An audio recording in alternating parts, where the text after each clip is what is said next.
Welcome into the Stampede. My name is Ryan Jones, along with my colleagues Nick Romero and Ashton Yanez. How you guys doing today, guys? I'm Great. doing great.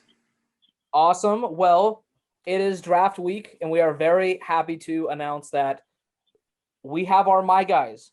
Each of us have come together, gotten five My Guys. It's basically Christmas nowadays. The draft season is my absolute favorite time of year. I don't know about you guys, but it gives so much hope to terrible teams like mine. So we're A gonna jump quarterback. right into our My Guys. So what we're gonna be doing is each of us have five My Guys, and we are going to be listing off the most important key factors of their game, what school they came from, any key measurements that we found were important to the player, and a player comp, which I think is the most important thing. What your team can expect when you draft these players. What player do we think is a good comparison for them? Obviously, we're going to be wrong in some areas, and hopefully, we're right in a lot more areas than we're wrong. So let's jump right in. Going to be kind of going by position. Each of us, we're going to, it's going to be bouncing all over the place. But nonetheless, let's get started with my guy, Mr. Justin Fields, the Ohio State quarterback, projected to go somewhere in the top 10. Important measurements I found: 4.44 40-yard dash at 6'3", 227. When you think of Justin Fields, a lot of people think that he is this undersized quarterback. And when you actually look at the measurements, that's not the case. He has ideal size and speed, 6'3", 227. It's ideal. Some important things about Justin Fields. He's the most accurate quarterback in college football since the year 2018.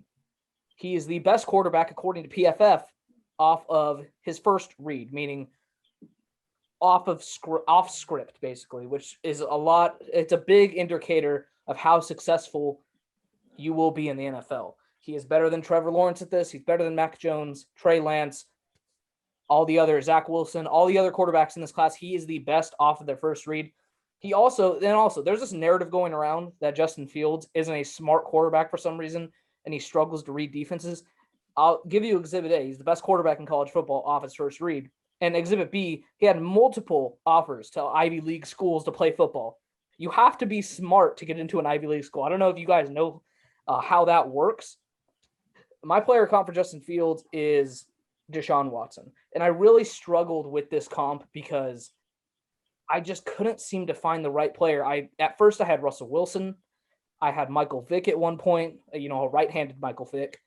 And I finally settled on Deshaun Watson because the size comparison, he's more similar to Deshaun than Russell Wilson in that aspect. But the arm talent, I think, is very Russell Wilson-esque. Justin Fields is my quarterback number one in this class. I have no idea why he's sliding. I know that may be a little controversial to say he's my quarterback number one, but he does everything that Trevor Lawrence can do, and he runs a 4.4, meaning he's faster, so he has better scramble ability. Justin Fields is my quarterback number one.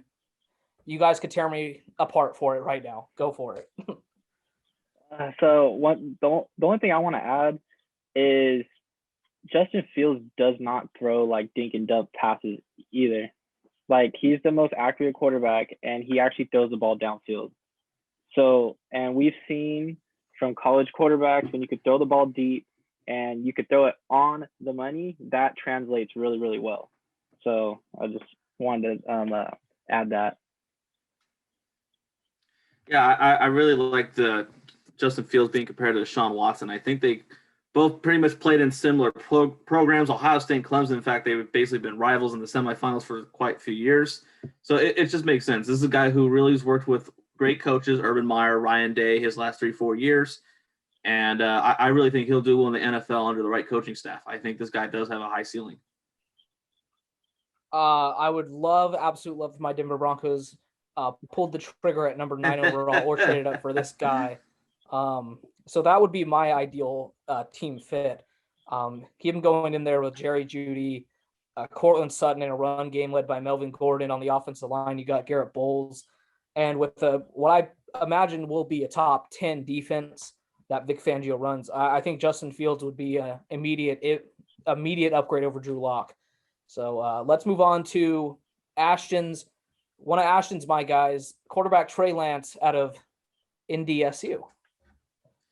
Yeah, so I chose Trey Lance, and even though he's already considered one of the top players in this draft, he still looked in some ways as the underdog. He played at North Dakota State. All his starts are at the FCS level, which for those who don't know, it is the championship subdivision of the NCAA Division I football. But he has all the same tangibles as Justin Fields. The reason why we don't see as much highlights as we see from Justin Fields is that he's part of a more controlled team. Everything really works really wise. Like, he doesn't have to go through as much progressions as Justin Fields and other quarterbacks. He can easily read the defense and say, okay, this running back's going to do this, this wide receiver's going to do this. I just got to pick one before the snap's even made.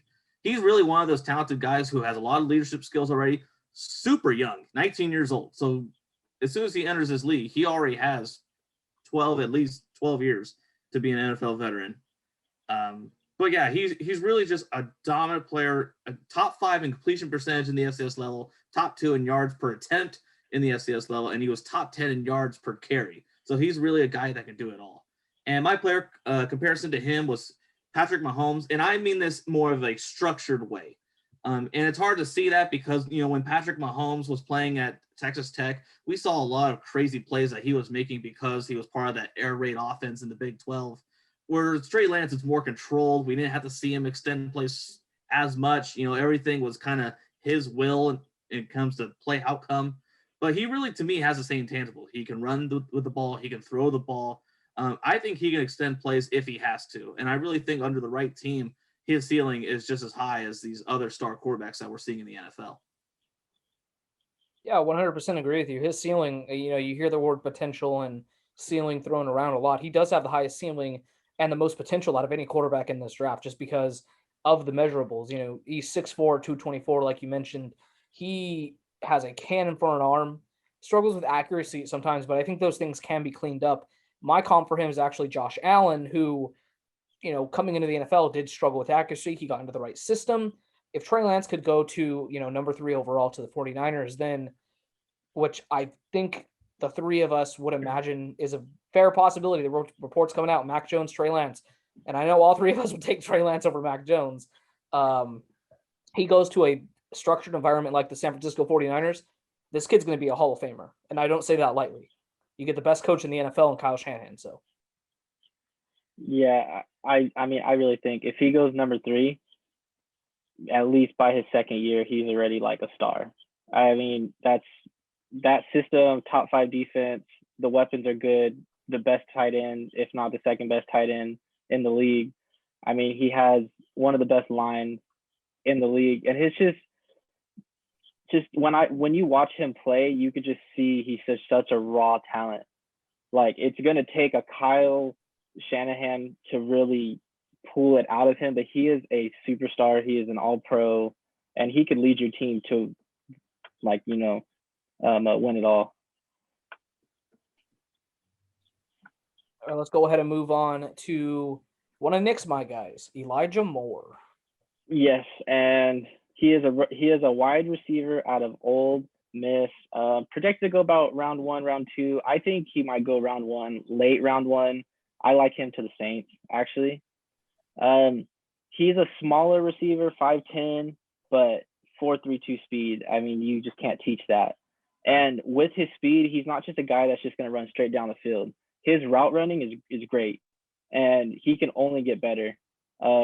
He has no injury history, which is great. I mean, he's very durable for 5'10", 185 pounds, and he does not drop the ball. I saw a stat, I think it was like the last 2 years, he has like 30 red zone targets and he has 0 drops. So he's very reliable. And my player comp is Tyler Lockett. And it's really just because when I watched his highlights, he just finds the holes in the zones. And he was always open for his quarterback. If his quarterback scrambled, like if he needed a safety blanket, Elijah Moore was that guy. And in the red zone, Tyler Lockett doesn't drop very many balls, as you guys know. And Elijah Moore, I just think if you draft him, that's the kind of player that you will eventually get. I agree with everything you said, Nick. I actually have the same exact player comp for him. I have Tyler Lockett as my comp for Elijah Moore. I think he should be taken in the first round now. Whether or not he is kind of just depends on how the team's prioritized in the draft. And, it is a very good wide receiver class. So teams could wait on wide receiver until round 2.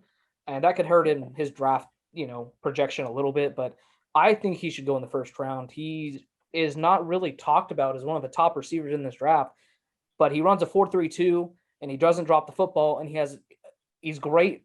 He's a great route runner, which more and more teams are kind of prioritizing over the jump ball receiver. So I think he should be a first round talent. I love Elijah Moore. He would have been one of my guys had you not taken him. So Yeah, I like Elijah Moore as well, and I really think the player comp is spot on. He is one of those guys where, as you said with Tyler Lockett, both you and Ryan, that he doesn't have to use his speed necessarily just to beat a person one-on-one in man. He can use his speed to find holes and get to those holes in zone coverages before the safeties and linebackers even realize there is holes.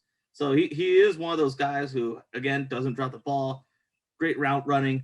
He's going to get to the holes of the defense before the defense even realizes where their holes are, and just be that good go-to receiver across the middle. if Green Bay decides to draft a receiver, he might be there at 29. And you got to get Aaron Rodgers some help, right? So, Oh yeah, and the This would Saints be and very good Packers help. actually, the Saints and Packers around that time. So Mhm. the Saints actually picked before the Packers. It would be a shame if they were, targeting Elijah Moore and he gets picked like 1 or 2 picks before. Man, that would, whew, poor Aaron Rodgers. Anyway, let's move on to one of my guys. I think he's the next one. Actually, Devontae Smith is the next one. So I'll let Ashton take his man, Devontae Smith.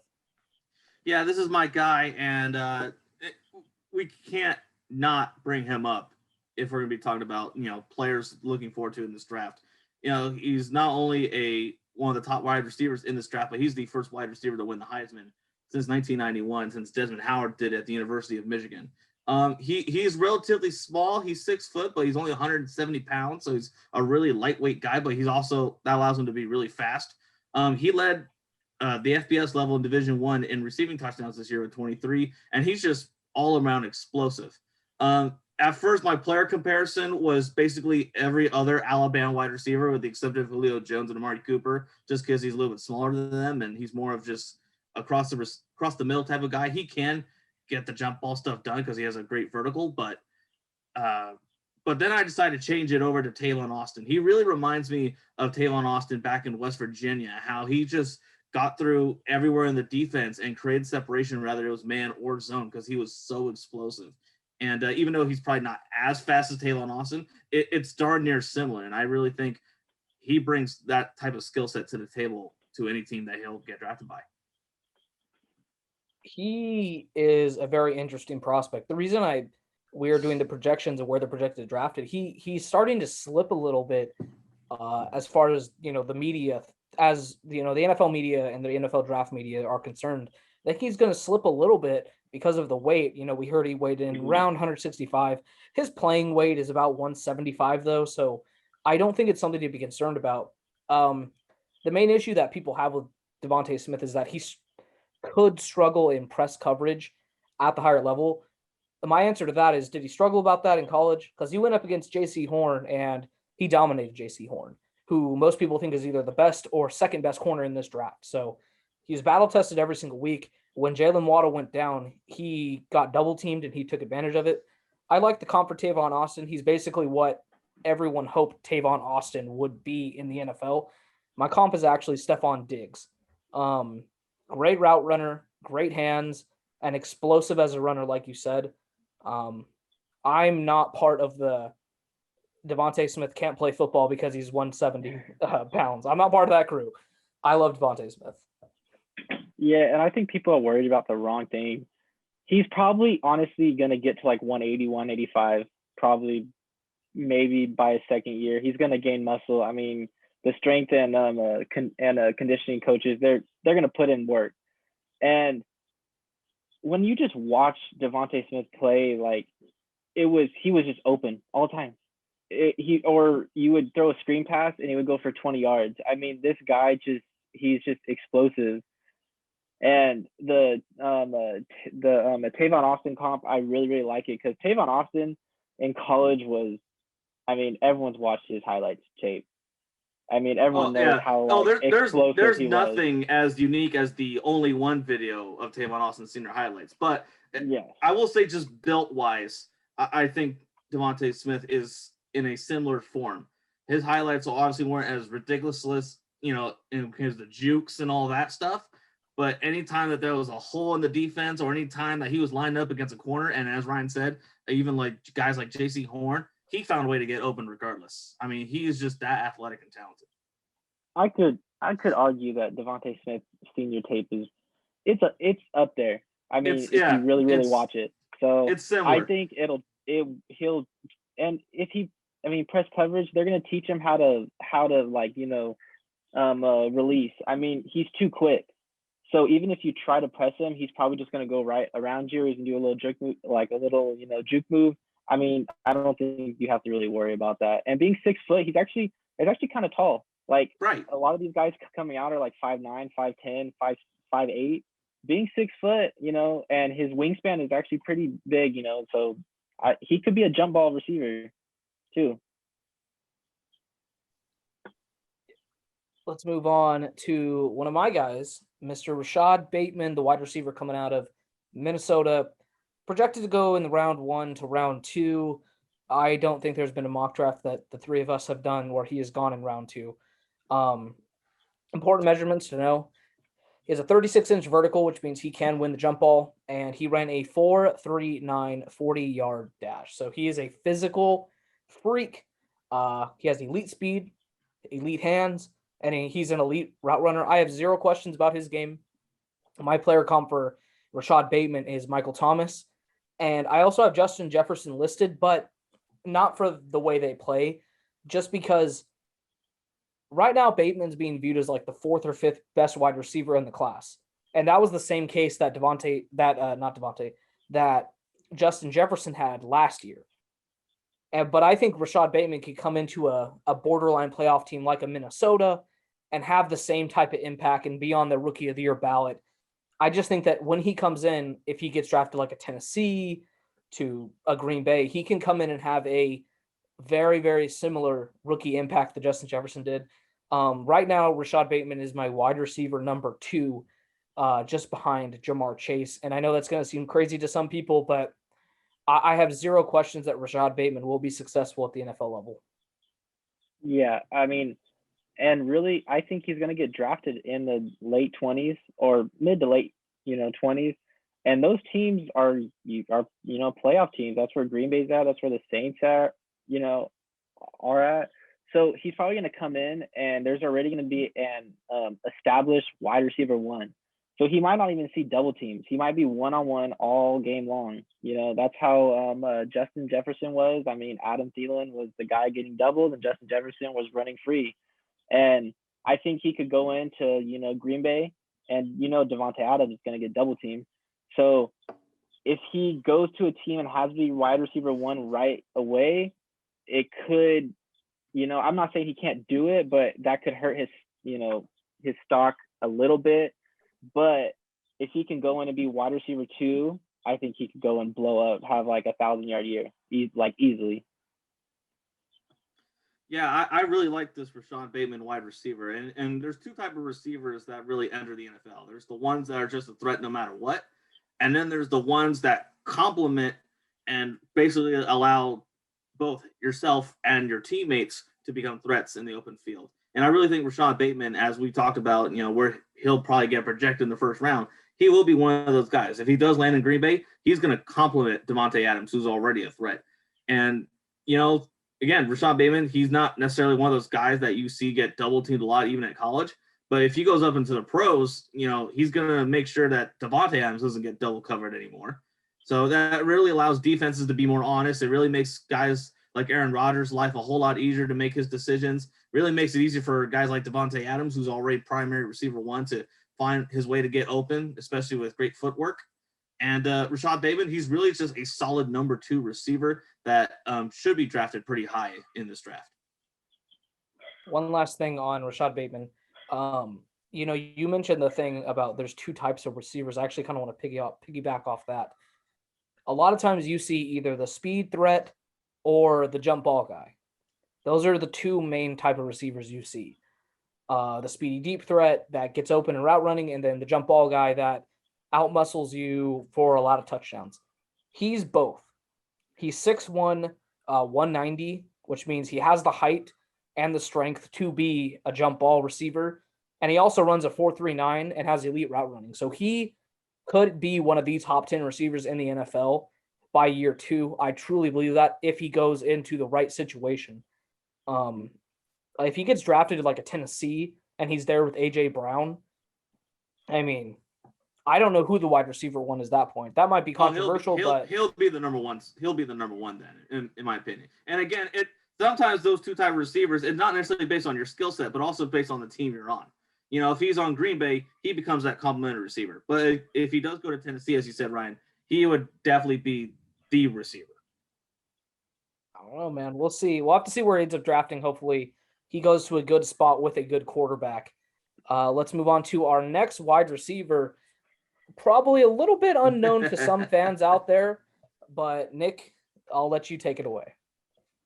So, before probably like a month ago, I didn't even know who this guy was at all. But I started to, research about other people, like, who were their guys and stuff, because I wanted to see.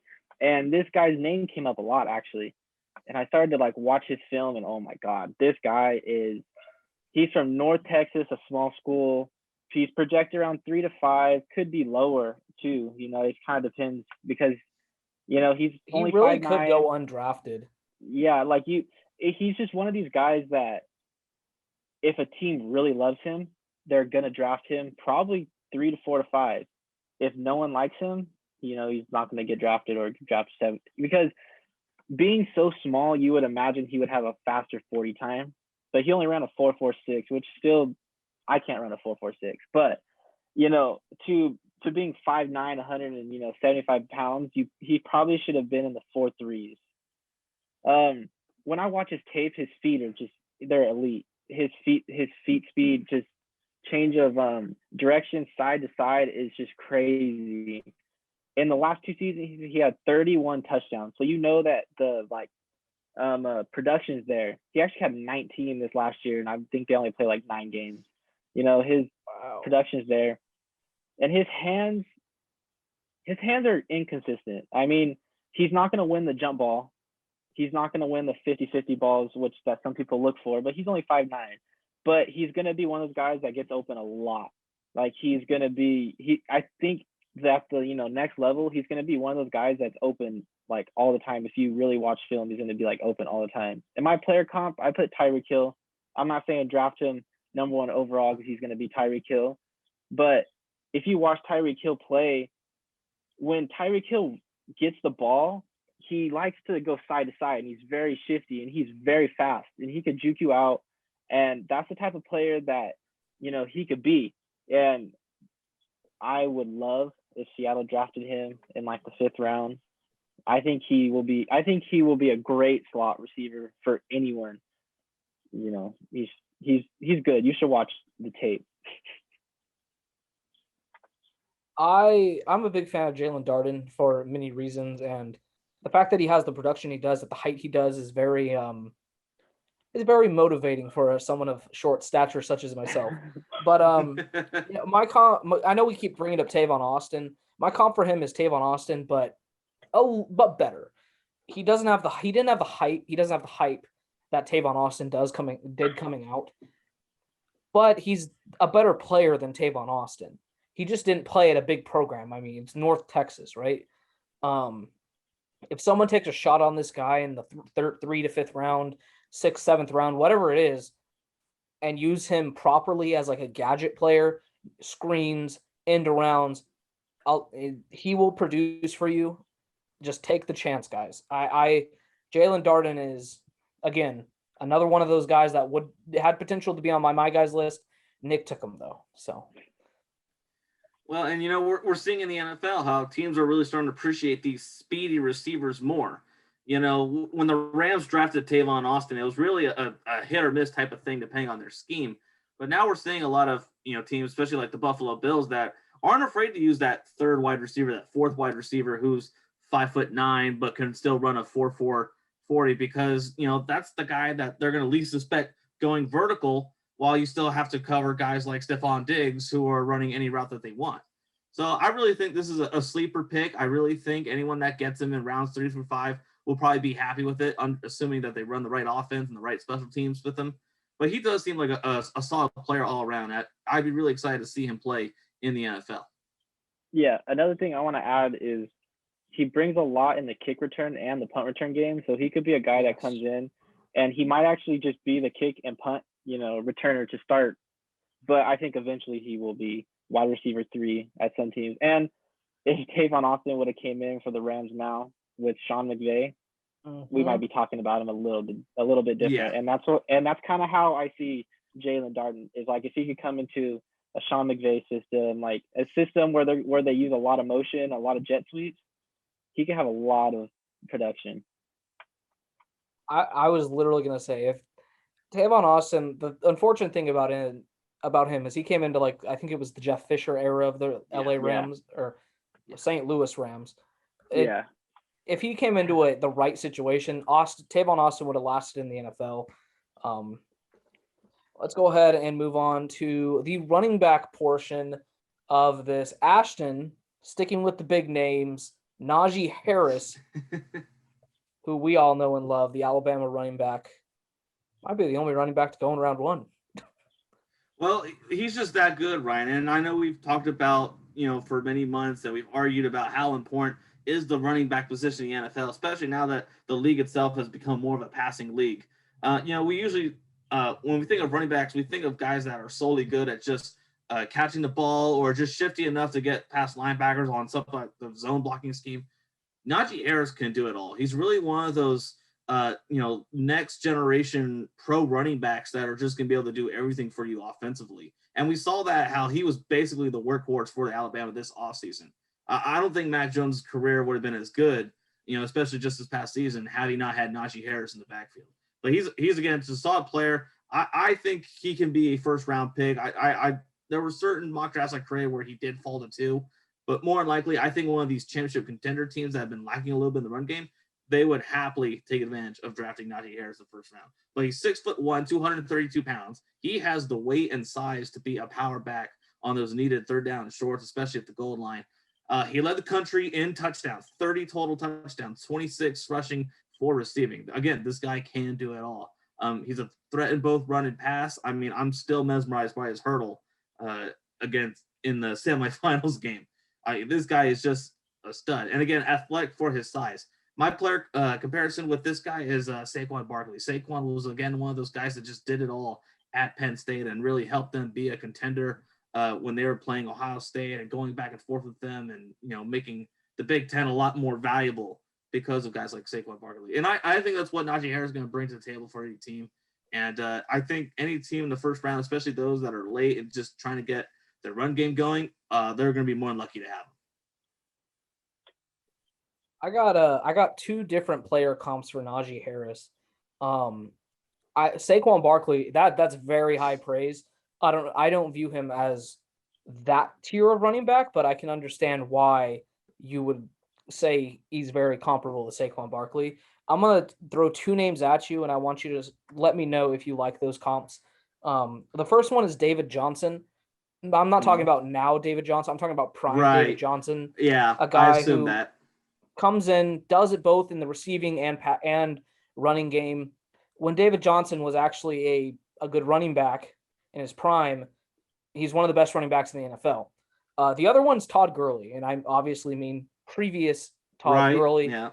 If Najee Harris goes to one of these zone Shanahan schemes, these wide zone runs, he will be an elite running back in the NFL.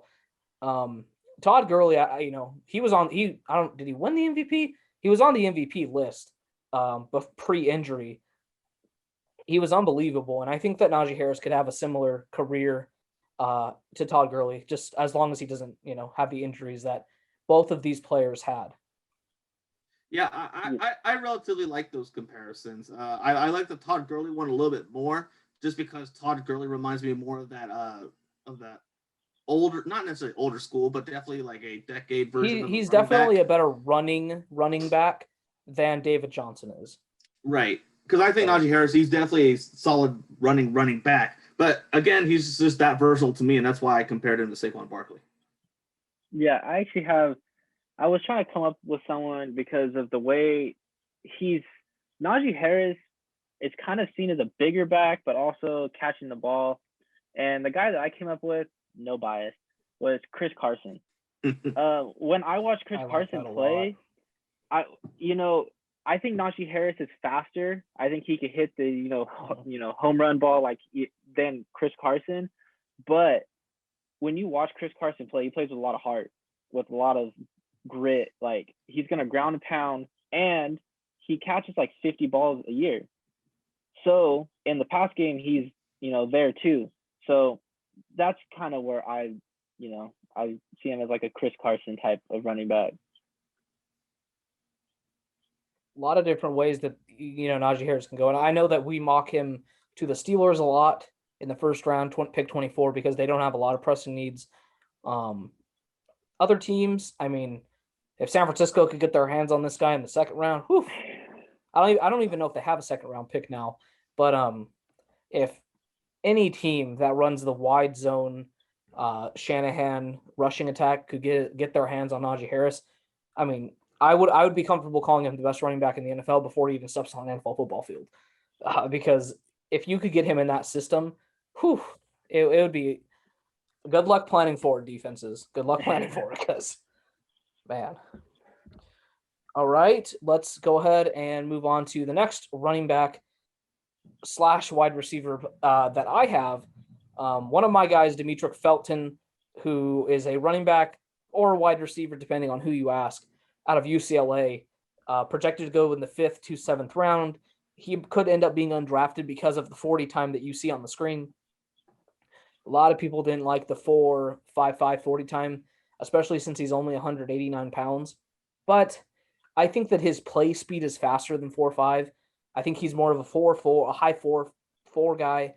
And like I said, he had an underwhelming pro day, but that's why he's one of my guys, because throughout the draft process, he hasn't tested the best, but in college, he just produced, man. He is an elite route runner for a running back, and that's where I would play him personally. You could make the argument that he could play wide receiver. I would like to keep him a running back and have him play an Antonio Gibson role, where Antonio Gibson had the same situation. He's a wide receiver in college, comes in, plays running backs, and as we saw last year, Antonio Gibson's one of the elite running backs in the NFL, at least receiving the ball. And he did all that behind a terrible offensive line. So, and obviously he did run routes in the Senior Bowl as a wide receiver, and he dominated the cornerback. So, a lot of different ways you could use this player. He's one of those gadget players. My comp is Antonio Gibson. I just think that in the late rounds, you want to take a chance on a running back flyer. Take the chance on Demetric Felton. He will produce for you. He was an absolute stud at UCLA. Not the greatest measurables, but I really like these hybrid players that can play multiple positions. I think that they're kind of the way that the NFL is transitioning to nowadays. So yeah, when you're a player comp, I would actually go with the running back that was with Antonio Gibson and do JD McKissick, only for the receiving aspect. Like, he's a little quicker, and I could actually see Felton being like going into a system that has like a bigger back that's not a receiving back, but playing beside him, where they do 2 running back sets, like, and he's the receiving. He could play slot. He could bring special teams. Like, I can see this guy getting drafted only because he's going to bring special teams. He's probably will be like a 3rd down back, potentially a slot receiver. He just gives a team, instead of having 53 players, you might have 56, just because he could play 3 or 4 different spots. And I really like that.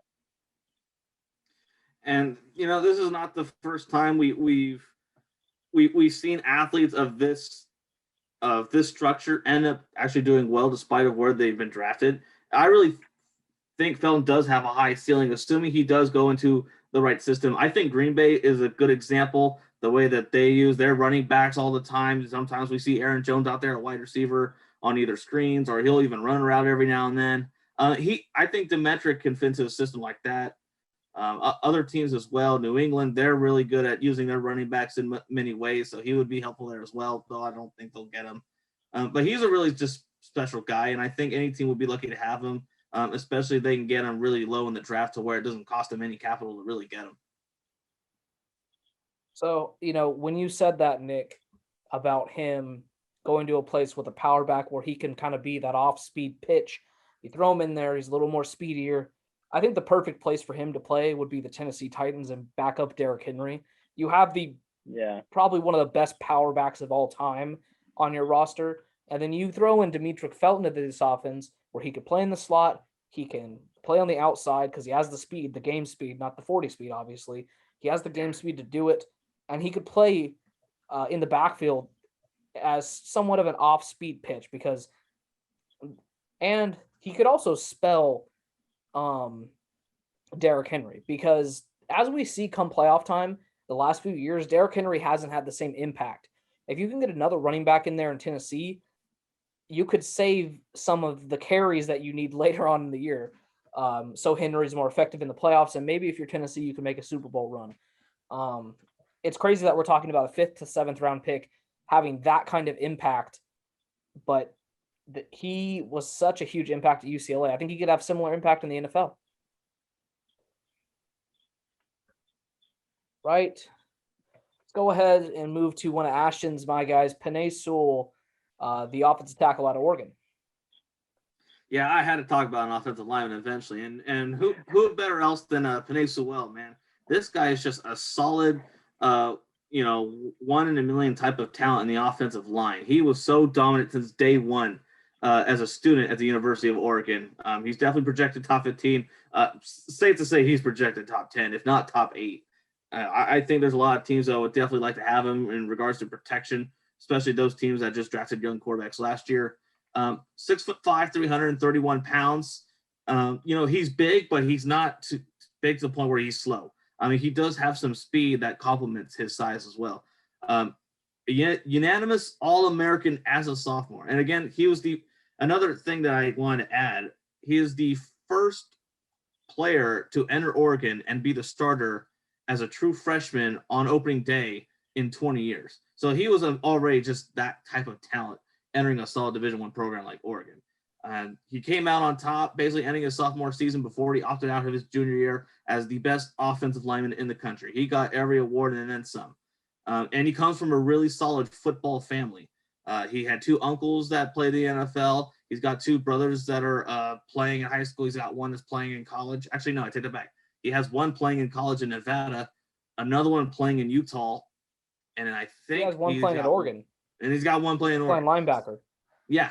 So he comes from a solid football family. And this guy who really loves football, he's really good at it. He's dominant. He knows how to use his size and speed as an offensive tackle. And I think, again, there's the teams that are up there in like the top 5, top 8 who just drafted a young quarterback last year. They're going to want him to protect their franchise quarterback down the road. And real quick, player comparison, Quentin Nelson. He has the same size and weight, and he has similar highlights in Oregon that Quentin Nelson did as a Notre Dame guard. Yeah, and I think he could have similar impact that Quentin Nelson had. I know that they play different positions, but they come in immediately. And Penei Sewell could be one of, if not the best tackle in football, just like Quentin Nelson did when he came out of Notre Dame and went to the Colts. I think that I don't know about you guys, but I think Quentin Nelson's the best lineman in the NFL, period. My comp for Penei Sewell, it's really hard to give offensive line comps. I really like Ronnie Stanley as a comp for him. About the same size, same weight. I don't get the questions with him. People say that, it's Rashawn Slater, Elijah Vera Tucker. Like, this guy's the best tackle in the class. You don't get this. It's such a rare to have this size, the strength, the speed, the feet, just everything about Penei Sewell screams future Hall of Famer. I would be elated if any team in the top 10 took him. Yeah, and just looking at the picture, he's 331 pounds, and do you see any fat on his body? No. Like, he is lean, he's quick, and as a tackle, I mean, you're seeing a lot more teams using tackles as like they're, pulling. You see Trent Williams with the, Niners, he's pulling all the time. So I could see him being he's gonna be dominant in the run game and in the pass game. And I've actually seen that he's working out to be right tackle too, because he knows that he potentially could get drafted by a team that already has either an older veteran left tackle that is still playing at a very high level. So they're gonna have to put him at right tackle. So that just shows that he is very versatile, and I honestly think he could play probably every position on the line if he really had to. Yeah. I mean, I don't see the questions. I believe he should go to the Bengals, I think, but we'll see how that happens. But I would be shocked if he slides out of the top 10. You mentioned him playing right tackle. I think that there's a good chance he goes to the Miami Dolphins at 6. And he would literally be Tua's blindside if he played right tackle because Tua's left-handed, Yeah. right? So Yeah. I think that he is also the reason he's practicing right tackle is because he knows there's a really good chance that he's not sliding past 6. He's either going 5 or 6 to protect Joe Burrow or protect Tua. That's the bottom line. So, all right, let's go ahead and move on to Nick's offensive tackle, Walker Little. Okay, so I chose Walker Little. He is a offensive tackle out of Stanford, and his projection is kind of all over the place right now. I mean, I could see him going first round. He could go second, third. He could even go later than third. And the only reason for that is because he hasn't been on the field in 2 years. He played one game in 2019, and then he got hurt, and he opted out of last year. So he hasn't seen the football field since 2019, and that could scare a lot of teams off. But when you watch him play, he is so light on his feet, especially for being 6'7". Like that's tall, that's big. And the reason I didn't put his 40 time on there is because I don't think 40 time for a lineman is important. I really don't. I put his 20-yard shuttle time because that's them shuffling back and forth. And actually his shuttle time, I looked it up, is faster than like the average for offensive tackles coming out. So that just shows how light he is on his feet at being 6'7", 313. So he's very lean. It's just he hasn't played in 2 years, and I really think that could hurt his stock. But if you don't need a tackle, like if you have maybe a left and a right tackle that are serviceable and you're okay with them, and you want to take a chance on someone to like develop, I think Walker Little could be your guy, and I think he potentially could be a top 10 tackle in the league. And my player comp is Taylor Decker. It's so hard to comp offensive tackles. I really couldn't find like a style that he plays like, so I looked one up, and they said Taylor Decker, and I started to read about him, and they're about the same coming out, so I chose Taylor Decker. It's so hard to comp offensive linemen, but I will tell you that a year ago, if you go and look at way too early mock drafts for this year or whatever, Walker Little was a consistent top 5 pick, and he has been ever since he came out of high school. He just hasn't played in 2 years, but I really think if you take a shot on this guy at the end of the first round, second, third, whatever it may be, you're going to get a franchise left or right tackle. Ideal size, ideal speed, very light on his feet, which is extremely important for a tackle. Once again, Nick, you keep stealing my guys, but Walker Little is definitely one of the more underrated prospects in this class that needs to be, whatever team ends up getting him is definitely going to get an A grade from me, no matter where they take him at. Yeah, and I think Walker Little, even though he hasn't played in the last 2 years, I still think he's put in the time and effort to make sure he's still in great shape, to make sure he can still get accustomed to helmets and stuff like that. I definitely think he's definitely not someone who was just like, oh yeah, I'll just sit on the couch for 2 years and eat a bag of nachos and I'll still get drafted. I still think, especially playing at Stanford, I think he's smart enough to and him being at Stanford, I think he had more than enough resources to make sure he's still in prime shape. And so I really think even if you get him in the second round, I think you still get a really talented player, a solid player in the offensive line. Really, if you're Kansas City, this would be a great insurance policy because even though you picked up 3 great offensive linemen in the last 2 months, this is another guy that you can get just to make sure that, your players aren't drinking that Santa Clara water. So I really like Walker Little. I actually grew up being a Stanford fan, so I really would like to see this guy get drafted higher than most people project. I'm really impressed by his shuttle drive, by his shuttle time. And if I had to make one comparison, there's only one player that really I think of at the 6'7", 6'8" height playing offensive line, and that was Villanueva, who was the longtime offensive tackle for the Steelers before he became a free agent this offseason. But which again, he was another great solid player at that height, and he was not a person that had a lot of body fat at all. And look, there's even wrinkles on Kittle's or Little's, 72 jersey. So he just seems like a solid player. I really hope nothing but best for this guy. Yeah, and a team that I could see him going to is like the Rams. They have Andrew Whitworth, but he's getting up there. He's almost 40 now. Like a team that has a tackle that's good but is old, aging. I think that's a team that is going to take. They're going to take a chance, and they're going to hope that in a year or two, he's going to be that premier tackle. All right, let's go ahead and move on to Nick. I guess you're going back to back now. Got another lineman, but on the defensive side of the ball, I think he's Marvin Wilson's actually our only defensive lineman on this whole entire thing. We don't have a single edge rusher, or D tackle after this guy. So I chose Marvin Wilson because before this year started, or if he would have came out last year, like he would have been a first round pick. Kind of like Walker Little. He was good. Like if Walker Little would have played good, he probably would have been a first round pick. Marvin Wilson's about the same. He just kind of fell off this year. He's a D tackle from Florida State, projected around 3 to 7. I've seen undrafted. I've seen 6, 5. I've seen everywhere. 40-yard dash. I mean, being 6'3", 300 pounds at 5'4", 6, you can't play too much into that because honestly, D tackles aren't gonna run 40 yards to make a tackle. He would have been a first-round pick. Injuries ended his season last year early, and he wasn't having a good season anyways. But if you watch his 2019 tape, people said he would have been drafted above Derek Brown. Like that's how good that he was at one point.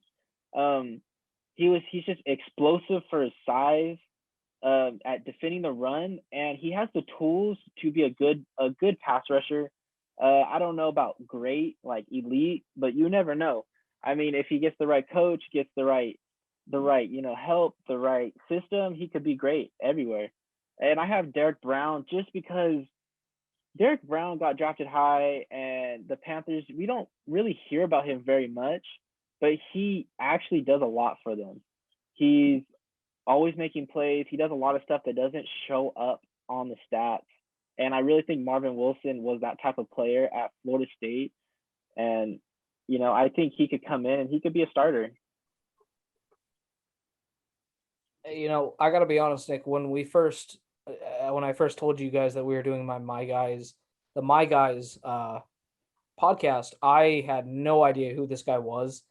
I had to do a little digging to figure out who he was and find him on people's draft boards, but I was impressed because even though he could have came out last year and been a first round pick, he chose, he went back to school, and then obviously COVID happened, and it's just been a roller coaster of a ride for Marvin Wilson.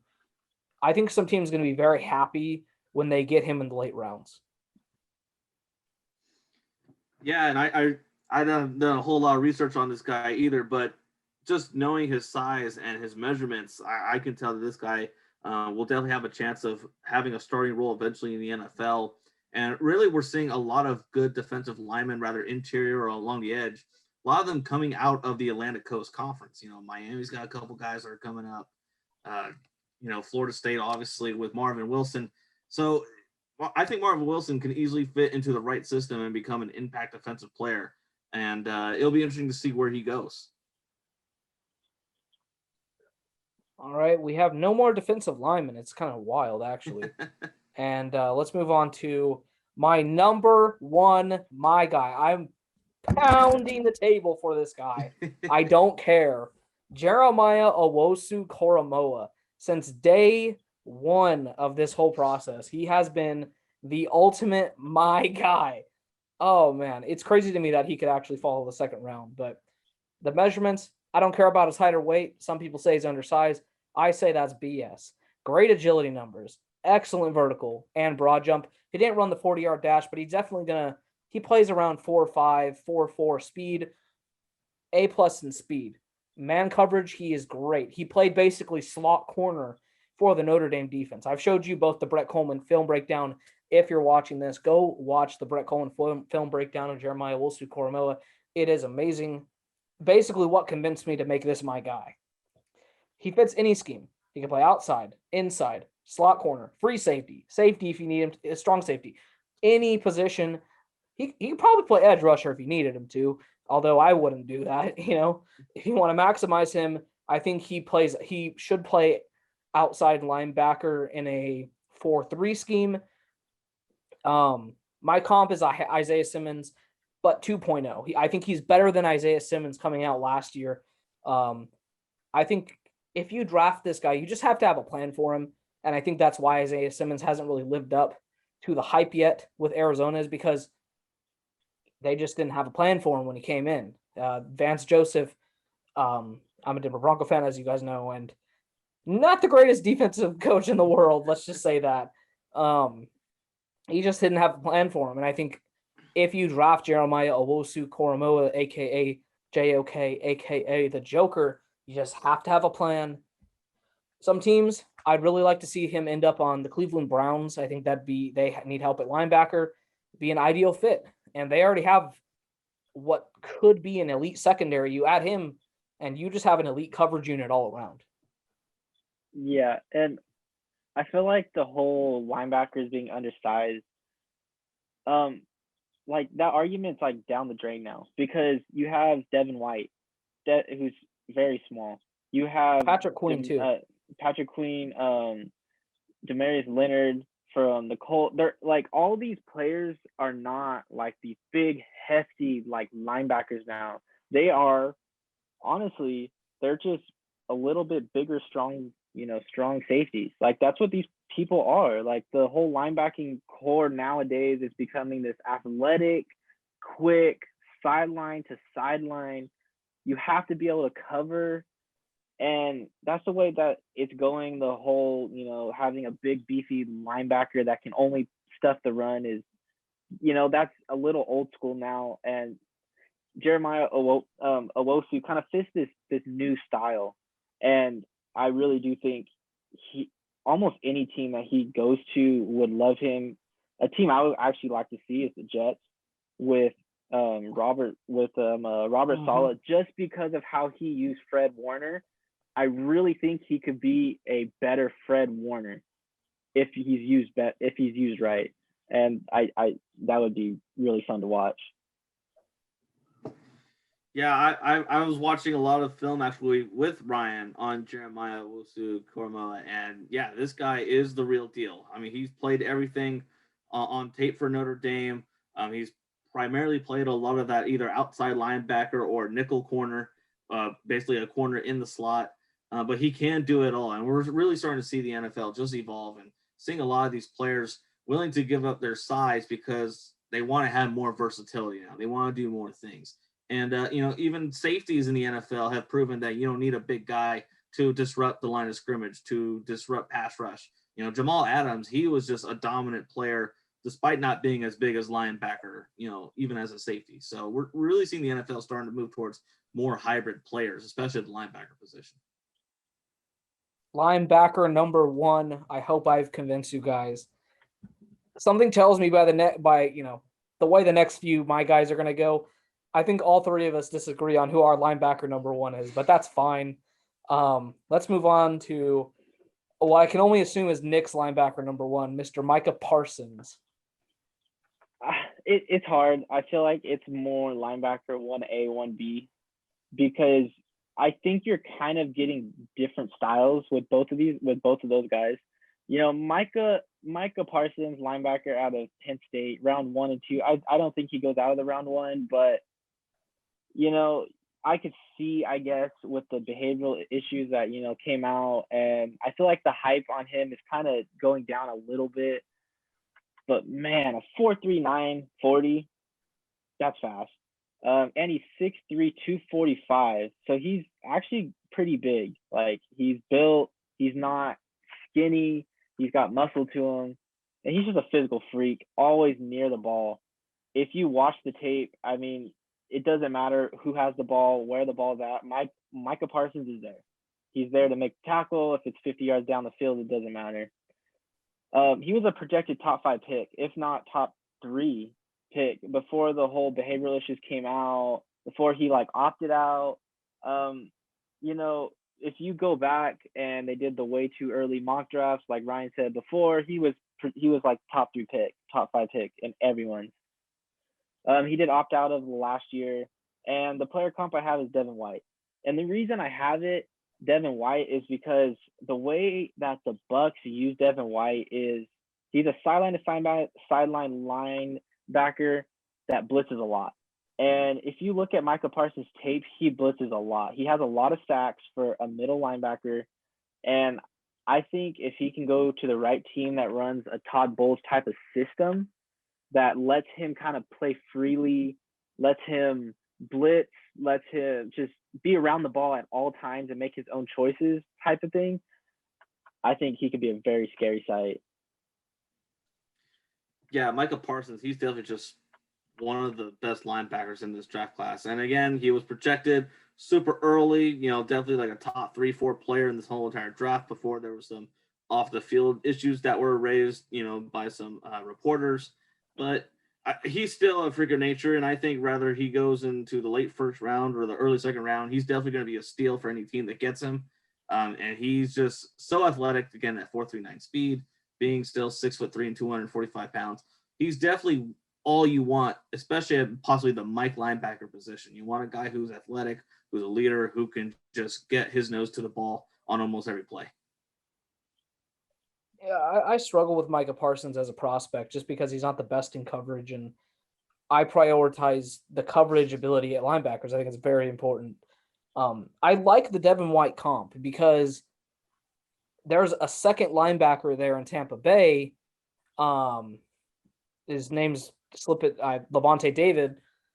That complements him. I think Parsons, if he goes to a place where he has other good defensive players around, he could be like the missing piece to an elite defense. If he were to go to New York and play next to Blake Martinez, who also struggles in coverage, but he could, you know, have that veteran presence. If he goes to Washington, where he has a great defensive line, even like Chicago. I know Chicago has good linebackers, but if he goes to Chicago, he'd obviously succeed there. Roquan Smith. Yeah, him and Roquan Smith would be great together. My comp for him is actually Anthony Barr, who plays for Minnesota, a guy that struggles in coverage, but off the edge when he blitzes, up the middle when he blitzes, he's always there, and he's a great run defender. And I think that's what Micah Parsons is going to be year one in the NFL, one of the best run defenders in the NFL. I can live with him not being the best in coverage as long as he works on it and the character issues are not there. But the slip for him to go to round 2, I think that's why you should have him as one of your guys, because some people think he's going to go slip all the way to round 2. And I just like, no. He's one of, if not the best linebacker in this class. Like, what are you guys, crazy? Like, I don't know. It's a very weird player to me, but definitely a first-round pick in my eyes. All right, and no surprise here. Oops, excuse me. No surprise here. Another linebacker, probably the most old-school linebacker that I've ever seen in my life. And, of course, Ashton decides to make him one of his guys. That's right. I chose a whole different linebacker than you two, but it's okay. It's what makes the show interesting. So I chose Zaven Collins, linebacker out of Tulsa. He's definitely projected late first round, early second round as well. Some people project him more or less on the second round side of things, but I definitely think he brings a unique balance of size and speed that we haven't really seen in a while because we now ask linebackers to be more of that coverage type of player, as Ryan has stated before. But hit 6'5", 259 pounds. He's really borderline Mike linebacker in an old school defense or a defensive end in a modern defense. And I really think no matter where you put him, he's going to be a solid run support defensive type of player. And I can see teams like Buffalo trying to get him just because they've had issues in the run defense. And he just makes sense as a solid starter, no matter where he gets drafted in either late first or early second. And again, rare size speed combo. He has an immediate impact. He actually wasn't even supposed to play defense when he entered the University of Tulsa. He was supposed to play on the offensive side of the ball. But they were dealing with injuries. He ended up playing linebacker, and he just dominated ever since. He became an All-American. He became an All-Conference. Led the team in tackles for a loss. He had 4 sacks and 4 picks last season, and 2 of them were returned for touchdowns. This is a guy who can do all the right things and all the things that you expect from a tough run type of defense. Pittsburgh would definitely love to have him. He's just a solid guy somewhere in that late first round, early second round of this draft. My player comp, I definitely went to a throwback. I don't think the ceiling will be as high, obviously, because the NFL's changed the way they play, but he does remind me a lot of Ray Lewis, just using that size and speed of just attacking the ball, identifying who has it, whether it's the quarterback or the running back. After 2 seconds, boom, you're just taking off and finding the guy who has the ball. Could he be better as a coverage player? Obviously, and as being 6'5" and 259 pounds, it's gonna draw some concern if you're gonna ask him to be that outside linebacker in a 3-4 or a 4-3 type of scheme. But I think he's a really valuable asset. I think he'll be an immediate impact on any team, especially those who are hoping just to stop the run as a defensive unit. Zaven Collins so straight up switches position to edge rusher, and he could end up being edge rusher 1 in this class. Like, he is that much of a physical freak. You said he struggles in coverage. I mean, he did have 4 picks, right? And you have that. One of them was kind of a ricochet, though. It was an awkward. It hit like 2 players, and it was like, woo. Okay. So I mean, he's got good eyesight. He's got good reflexes to obviously pick the ball. I'm not saying he's terrible at coverage, but he's definitely, just because he's a bigger person, he's not going to be like Jeremiah Owusu, obviously. So I have 2 comps for him, and one of them is only because if he went to this team in the draft, I think that he would play basically the same role. The first one's Fred Warner. I think if at number 23, if the Jets decided to take a chance on him, he would play kind of the same role. You'd have C.J. Mosley, and then you could add Zaven Collins in there. I mean, you have one of the best linebacker duos in the NFL. The other one is another throwback to a guy who's not as good as Ray Lewis, but was definitely one of the best linebackers ever, Mr. Brian Urlacher. Urlacher was kind of the same. He's the same mold. He's a bigger, taller, just a bigger dude that you wouldn't think would play linebacker, but obviously Brian Urlacher, one of the best ever. I think that Zaven Collins is very comparable size-wise to Brian Urlacher. Yeah. So my comp, not being biased or anything again, is kind of like a Bobby Wagner. Yes. Bobby Wagner is not as tall, not as big, but Bobby Wagner came in as kind of this old school linebacker. Well, at the time it wasn't old school, but nowadays it kind of is. He was good in coverage. He's not like elite in coverage. But Bobby Wagner, when it comes to just getting to the ball, is amazing. Like the run game, the run stop, every down linebacker, and I think Zaven Collins could be that. Or like Ryan said, with the size, with the speed, if he played the outside linebacker too, he could play a lot of different places. It just kind of depends what team drafts him and what the defensive coordinator wants to do with him. I mean, I think he could be a 3-4 outside linebacker or a 4-3 outside linebacker. Like, he could play pretty much. He's that flexible of a player. I think he can play both.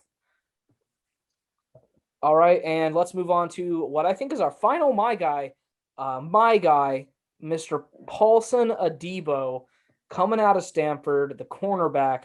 The measurements are off the chart, guys. 4.42 40-yard dash at 6'1", 200 pounds. So he has that ideal size and length for cornerback. Could also probably play safety with that height. He came out this year and he was a preseason All-American. He opted out 2020, obviously. He's a smart player and very instinctive because he went to Stanford. The prototypical size is there, the speed's there, the length. He was one of the team captains at Stanford. My comp is AJ Bouye, just very, very athletic. He just seems to always be around the ball. He's great in coverage. Paulson Adebo, if he played this year, he would have gone in the first round, probably ahead of guys like a Caleb Farley or a Greg Newsome, some of the guys that are, ranked at the third, fourth cornerback. He'd be right up there in the conversation for cornerback one, in my opinion. But once again, opting out, it hurt him.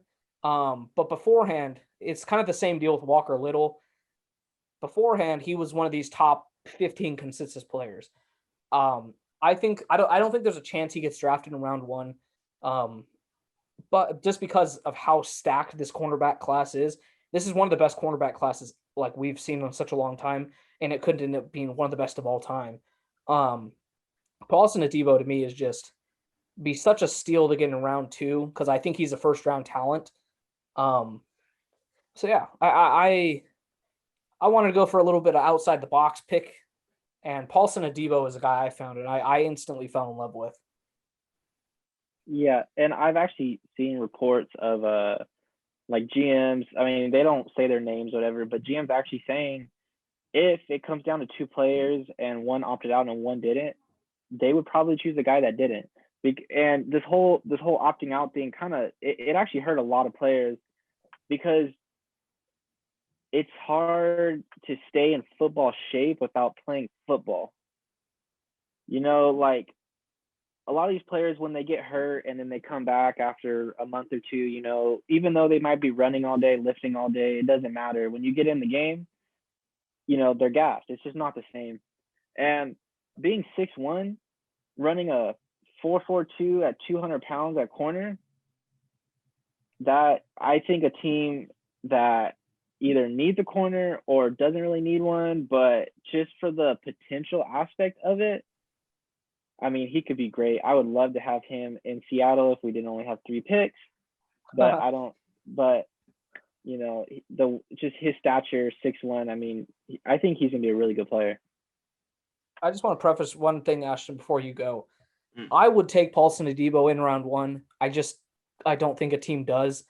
Like a team at the tail end of the first round, like the Saints or the Bills, I think would be ideal for him, but I just don't see him going in the first round just because he opted out.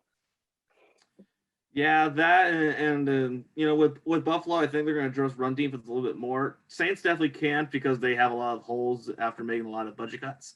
But Paulson Adebo is a solid first-round talent, in my opinion. He probably will fall down to the second round just because, one, he opted out, and two, he won't fit a need until the second or third round for another team later on. But he is a talented player, 4.42 speed, 40-yard dash, 6'1", 200 pounds.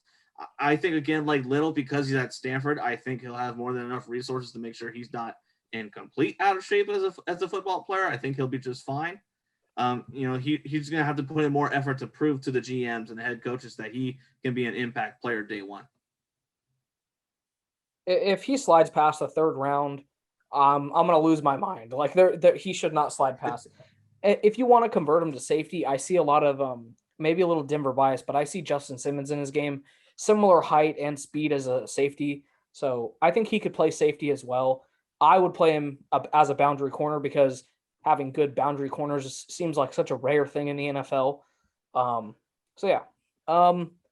I think that will conclude our My Guys. Thank you guys so much for watching our My Guys. It's going to be very, very interesting to see where all these prospects go come draft night. And I'm very, very excited to react to the draft after the fact. we talked about doing a live draft live stream. I don't know if it's going to happen or not, but if it does, make sure you turn on the notifications on YouTube. If you're listening to this on Spotify, Apple Music, or any other podcasting platform, go sub to our YouTube channel, the Stampede Podcast. Thank you guys so much for listening. We'll see you guys next time.